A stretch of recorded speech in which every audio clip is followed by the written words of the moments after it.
Good morning. Welcome back to our second episode of School of Thought, where we will be talking to two ex-alumni about their life beyond the Edron. We have Tato, who is a recent graduate, and Alonso, who graduated 10 years ago. We wanted to focus on the IB program since we're taking it, and we wanted to ask questions and insight on how to be better and how to handle the IB. This is School of Thought, a video podcast by the students of the Edron Academy, the British International School in Mexico. We hope you enjoy listening as much as we enjoyed creating it. Bienvenidos. If you could briefly introduce yourselves, please. So my name is Fernando, but I'm called Taro by all of my friends. I was in the Edron for my whole life. I started when I was 2 years old and just graduated last year. Right now I'm taking a gap year, but I'm going to Georgia Tech next year to study chemical and biomolecular engineering. Hello everyone, my name is Alonso Vizcarra. As they already mentioned, I graduated 10 years ago from the Edron Academy. Since then, I joined the Edron since kindergarten. I don't remember how old I was, but I graduated from the IB, so I do believe that we can give a lot of insights into how the IB is and how to overcome it. We'll talk more about my experience beyond the IB and what I've done through this 10 years. You both mentioned you spent the first 17, 18 years of your life here. Do you have any funny anecdotes, stories that you would like to share with our listeners? So I remember we had houses, so they were teams, and every single student was in a house. We had England, Ireland, Wales, and Scotland. It resembles as Harry Potter in Hogwarts. When I got chosen in the house that I was, which was England, I remember I was like Harry Potter with a sorting hat. He was just thinking, please, Gryffindor, Gryffindor, and I was like, please, England, England, because a lot of my friends were in that house. There was a lot of rivalry between the houses, but it was healthy. We had sporting events like football, basketball. I do believe that this type of activities has helped me later in my life to challenge myself and to work in a team. So this is just a overall memory that I will always remember. I don't know about you, Tato. Yeah, so completely. I think that the fact that we're such a small school and such a tight community, I also remember having the experience of the sorting hat, and I got into the same house as my brothers, and I was so excited about that. And I remember when I first started secondary that I was in a tutor group. That was something I really enjoyed, that we had tutor groups that went from I think year 7 to year 13. So you had the experience of talking to older kids and them helping you. So yeah, really fun. Yeah. And if you could relive maybe one day from your Edron life, what day would that be? So there were very happy memories in terms of, for example, when I got my score from the IB and I was like, I'm graduating and it's all of this is great, and it was worth the suffering, a lot of studying that went through. But at the same time, I have very funny memories. You see me right now, in not a suit, but in my early days, I was not like that. My behavior was not very good. So we had very funny memories with teachers. That, for example, we had. I hope she does not see this video or podcast. We had Ms. Mikna. She was a teacher from Australia, and once I was the one who managed all this stuff, but what we did is we had pica pica, which is a thing that if you get it into your hands, it aches a lot. So she was writing in the board, and what I did is someone else was sharpening his pen or pencil, and he fell, and the pica pica went out and got into Ms. Mikna's hands, and then Ms. Mikna started just brushing her face, and all her face was, And we just laughed. Of course, right now I remember it, and it's like poor Miss McNash. She was a 65 or 70-year-old lady.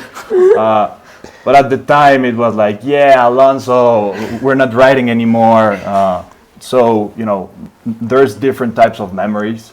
In the end, what I, remember most about the Edron is, as Tato was mentioning, it is a very tight community, and we learned a lot about everything. So, yeah.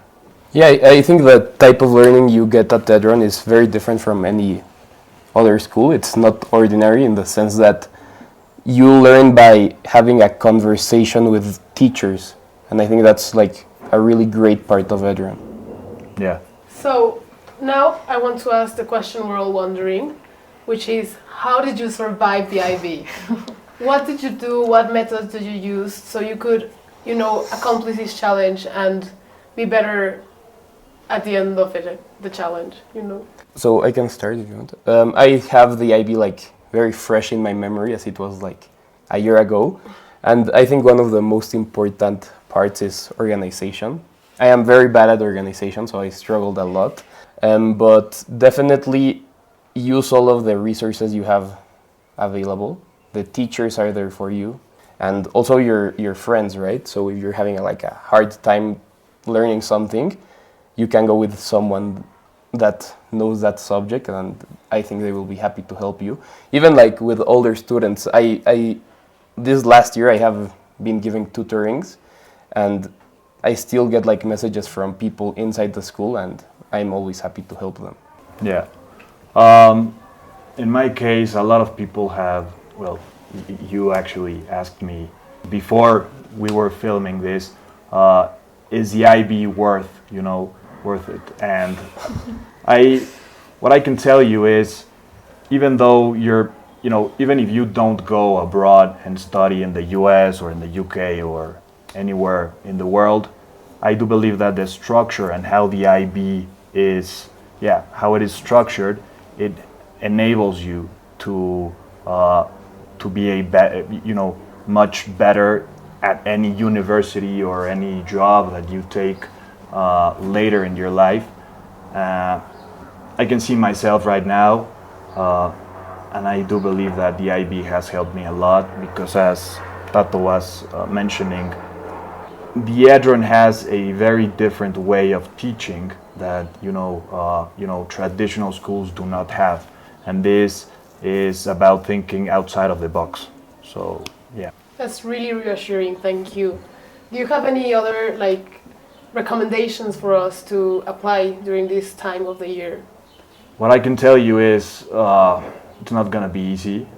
There is going to be some, late nights studying, but in the end, everything that's worth, it takes a lot of, it's challenging, because if it were easy, everyone would do it. So. Okay. Yeah, and I think that maybe you right now feel like it's the end of the world, but we assure you that there's life after Edron, right? And after the IB. Well, thank you very much. So Alonso, 10 years since you graduated, that's a long time. What have you been doing since then? Where are you now, and how have you gotten there? Yeah, it's a lot of time. And when I come here and I see all the kids in the school, it's like, wow, 10 years, it's a lot of time. I'm old now. So I do want to mention that, given that the Edron not only encourages the academic side, also encourages, the arts part, and also the, sports science and sports in general. I love sports. So and I run marathons. So running has given me a lot of structure in my life, and has enabled me to, given this structure that I have, grow professionally and personally. So in terms of what I've done, I went to school here, to college here in Mexico, to the Tec de Monterrey. I studied finance. And in terms of work, I worked in investment banking at Santander.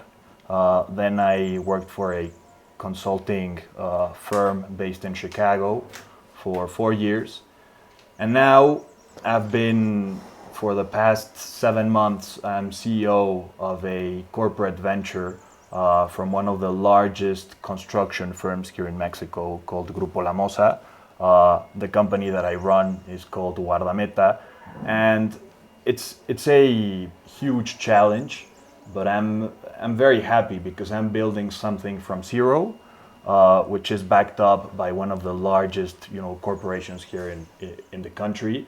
And the reason to why I, accepted this job, apart from being the CEO, and I know it sounds, glamorous, is because this company has a social impact.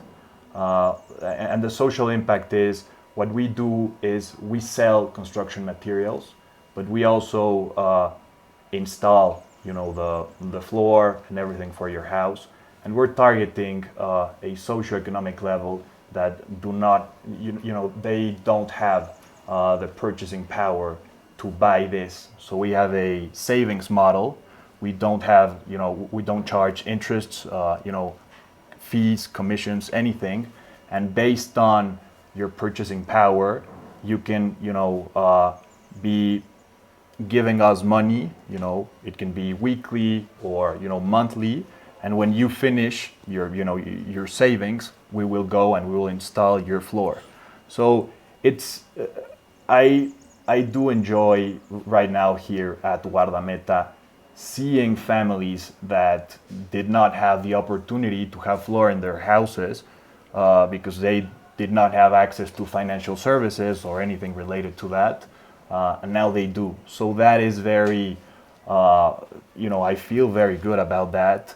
And when I see my background in financial services, in investment banking or consulting, again, it's very glamorous, but you see more intangible stuff. And here I'm seeing tangible results that for me are, great, and I feel better because apart from, making money, I'm helping others. So that's what I do. You should be extremely proud. That's amazing. Now let's back up a bit. Tato, you graduated a year ago, and you mentioned you were taking a gap year. So how had that been, and how has that experience influenced you in your choice of what you're going to study now? Well, my gap year, I chose to take a gap year because, as we've mentioned, the IB can be like overwhelming. And on top of the IB, I participated in Olympiads. I went to the Economics International Olympiad, then went to the National Chemistry Olympiad. So my year 13 was packed. And talking to my parents, I didn't know what I wanted to do. And they told me that it would be like silly for me to get into a college without me knowing what to do, what I wanted to do. So with these experiences, I decided to take a gap year. And while giving, like I mentioned, I have been giving tutorings, I decided to go for a challenging career because I want to do social impact and I want to help other people. And I think that by going to Georgia Tech, I can develop my skills and then come back in a few years and help people and make money in the process. So that's great. I love that. You too should be really proud, and thank you so much for being here with us and telling us all about your lives and life at Edron. We have learned everything about you, your past, your present, but now we're interested in what the future holds for you. So could you tell us something about that? I can start. So right now I'm living in the present.